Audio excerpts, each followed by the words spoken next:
Senator Chris Duenas has been one of the most outspoken senators in a Republican push to get lawmakers to hear a presentation on Governor Eddie Calvo's $343 million tax refund bond proposal.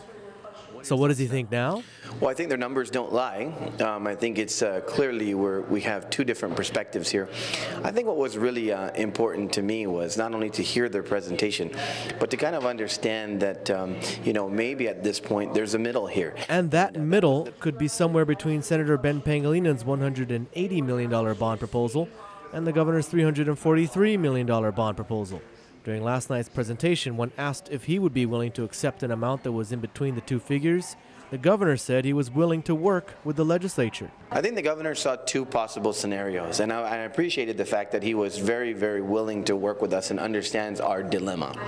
The two scenarios I thought that he kind of expressed that he understood was, are we going to work on a compromise number in between, or are we going to go to possibly two borrowing packages? I believe at any given time there will end up being a compromise measure. Democrat Senator Roy Respicio, on the other hand, wasn't convinced by the governor's bond presentation.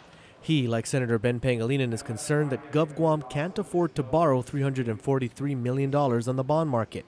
He's concerned about having to raise the debt ceiling, and like Vice Speaker BJ Cruz, he's concerned about the talks of budget cuts in Washington that could kill the Guam military buildup.